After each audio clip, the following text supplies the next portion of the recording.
Hay otro tema que nos preocupa, que nos sigue preocupando y tiene que ver con la situación política y social en el Perú.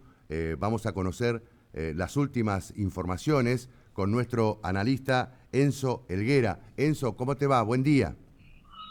Buen día, qué gusto saludarte. Bueno, por una situación un poco nefasta para nuestro país, pero es lo que ocurre en las crisis políticas tan seguidas que tenemos en América Latina. Claro, exactamente. Y bueno, ¿y cuáles son las últimas novedades en torno a la crisis política y social que está viviendo Perú en estos momentos?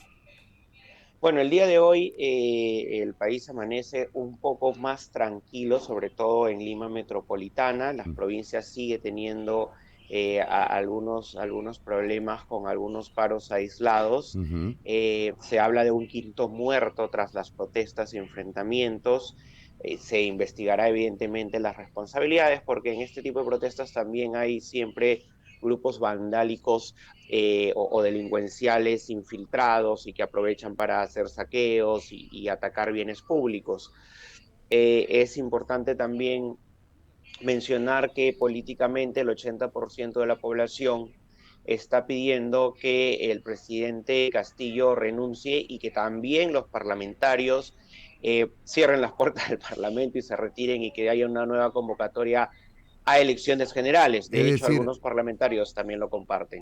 la crisis no es solamente en el presidente, en el caso del presidente, sino también de los parlamentarios. La gente no cree prácticamente en las instituciones en el Perú.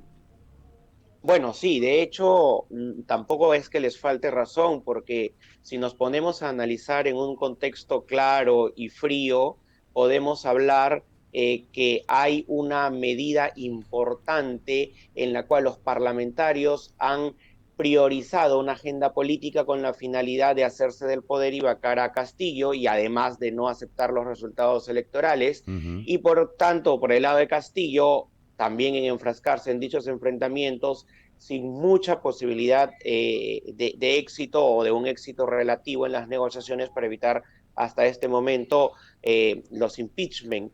Pero, por otro lado, también está la incapacidad del gobierno para poder seleccionar un adecuado entorno de confianza y las idas y venidas, la mala comunicación y la pésima estrategia política que emplea para sí mismo. Es decir, en los sectores de la oposición, por ejemplo, no se ponen de acuerdo en poder ungir a alguien que pueda reemplazar a Castillo.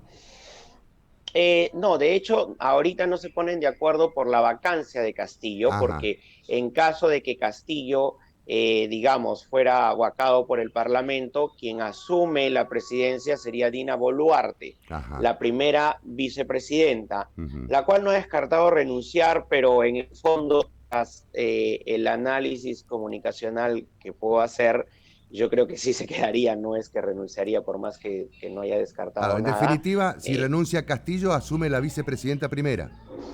Dina Boluarte, así Ajá, es. ajá. ¿Y hay En esta figura consenso? no hay un segundo vicepresidente. Está bien. No, no se necesita el consenso. En realidad aquí es un asunto automático. Cuando un presidente es vacado o renuncia, Ujú. el primer vicepresidente asume y si en caso hiciese lo mismo el primer vicepresidente, el segundo vicepresidente asume. Ujú. Si en caso lo hiciese lo mismo o pasara por lo mismo, allí sería el presidente de la mesa directiva del Parlamento se convertiría en presidente de la República. ¿Qué crees que va a pasar, Enzo?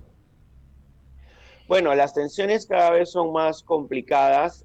Tenemos a un presidente que lamentablemente no hay una parte de la oposición que ni siquiera, a pesar de los desmadres que han habido en estos días, se han sentado, por lo menos dos de Ujú. estas bancadas, una de ellas es la que no admite su pérdida de elecciones, Ujú. y ellos, por ejemplo, no se han sentado, sino se han ido todo lo contrario con las protestas mientras que el resto de partidos políticos representados sí han tenido una mesa de diálogo. Evidentemente la preocupación del 80% de la población que quiera que ambos poderes del Estado salgan de ocupar los cargos para los cuales han sido elegidos, probablemente los haya hecho reflexionar y ceder y sentarse a conversar, pero no es suficiente mientras el presidente no dé un claro liderazgo y Ujú. parece que siempre se va entre idas y venidas por la falta de carácter que tendría frente a sus aliados que muchas veces le impiden acercarse un poco más a la derecha o tomar algún otro tipo de medidas más concretas. Claro, ese liderazgo hoy por hoy no aparece en Castillo.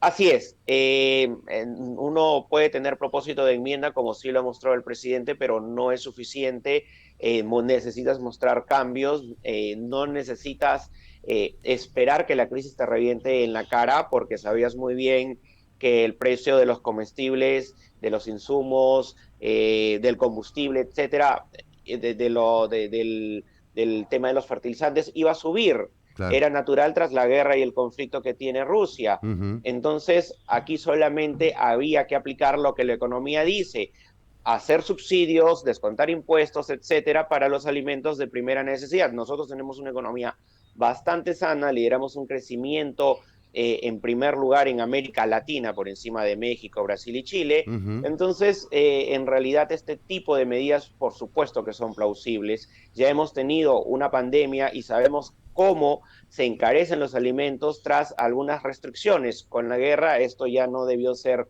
una primera experiencia, sino tomar todas las previsiones del caso. Entonces, no podemos solo echarle la culpa a la crisis internacional, más aún cuando nuestra economía de pronto está Claro, más saludable. está saneada, exactamente. Eh, Así es. Enzo, Horacio Moglia se incorpora para hacerte algunas preguntas. Horacio. Enzo, ¿cómo te va? Encantado. Muy buen día, ¿cómo estás? Bueno, hemos hablado en varias oportunidades contigo en la edición internacional de UCL y desde ya muchísimas gracias.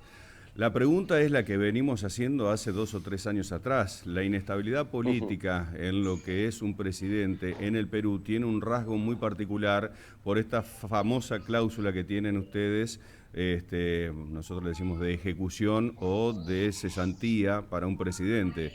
Y esa endeblez política la vienen padeciendo en los últimos tiempos, bueno, a menudo. Entonces, ante una elección tan ajustada que permitió la asunción de Pedro Castillo, pero que también anteriormente logró la remoción del presidente que estaba institucionalizado, luego del presidente del Congreso que tomó esa cartera y luego tuvo que renunciar hasta que viene también nuevamente las elecciones. ¿A usted no le parece que es hora también de sacar esa cláusula que tiene la Constitución del Perú? Porque si no, o por hechos de corrupción que no pasan por la justicia, o por hechos de esta naturaleza, rebeliones sociales, un presidente está sujeto a lo que define el Parlamento. Sí. Y si el Parlamento no está satisfecho con el presidente que está en funciones, siempre le van a invocar esa cláusula. Bueno, de hecho, lo que dices tiene un nivel de bastante certeza, de una causa de conocimiento profundo de los problemas del país.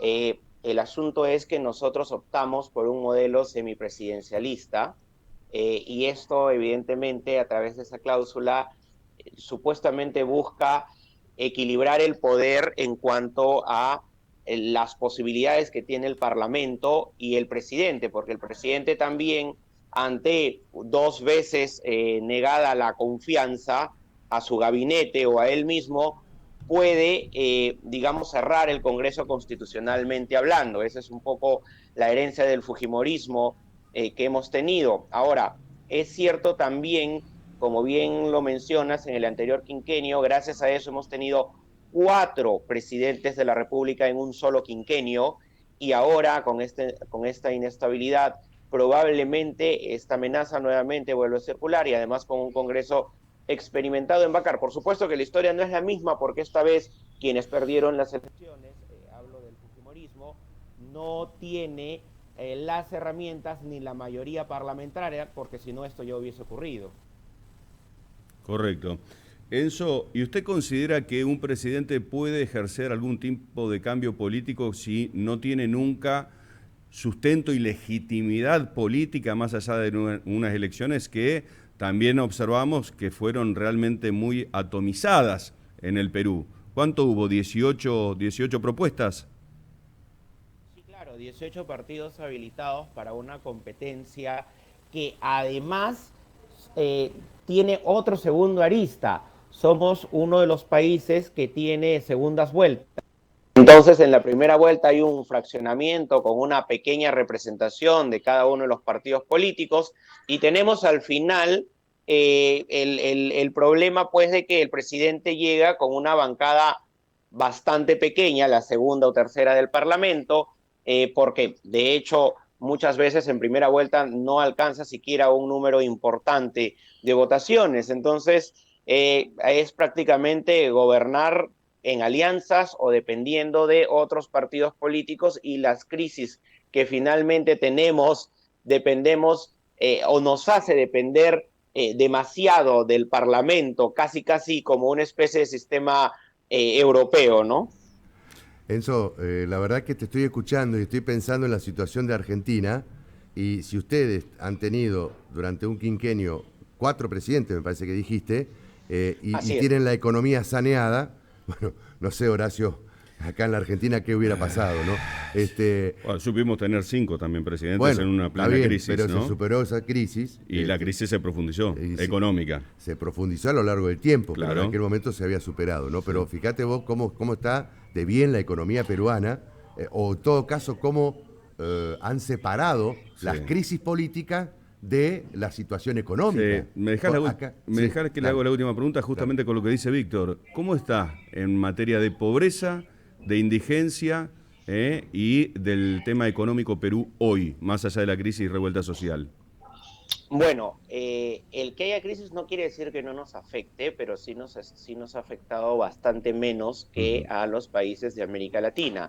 El PBI, nuestro PBI, nuestra salud económica, como mencionaba, bueno, nos mantienen en cuanto a crecimiento en un liderazgo en América Latina por encima de Brasil, México, pero también es importante mencionar que antes de la pandemia, el Perú, mejor dicho, recibe esta crisis sanitaria, siendo el tercer lugar de los países en América Latina en las reservas internacionales. Entonces, digamos que esto nos ha permitido tener una lógica y una suerte que viene también desde el tiempo del fujimorismo, reconociendo esta vez lo positivo, en donde las reservas internacionales, el Banco Central de Reservas y todo ello se mantuvo con unos requisitos de la cual solo una élite muy importante, y podemos mencionarla de derecha, y economistas muy especializados por los requisitos que se pide, mantiene la economía estable a rajatabla, muy al margen de que tengamos un partido de izquierda, por ejemplo, en este gobierno, y no es el primero que se presenta con la carta de la izquierda, pero la población en general respalda mucho, y es una especie de vaca sagrada con la cual ningún presidente puede meterse, y es una especie de poder paralelo que ha hecho que, sin importar cuántos presidentes hayan sido involucrados, por ejemplo, en el caso de Odebrecht y otros actos de corrupción, pues nadie meta finalmente a la caja fiscal, finalmente a la caja fiscal ni del Estado peruano. Bueno, Enzo, te agradecemos muchísimo y seguramente vamos a continuar con la expectativa lógica de lo que está pasando allí y te vamos a volver a molestar, ¿eh? Muy amable. Ninguna molestia, siempre a la orden, gracias. Gracias, Enzo Helguera, analista político de Perú, hablando justamente de la situación que está viviendo, la crisis política que está viviendo en estos momentos ese país.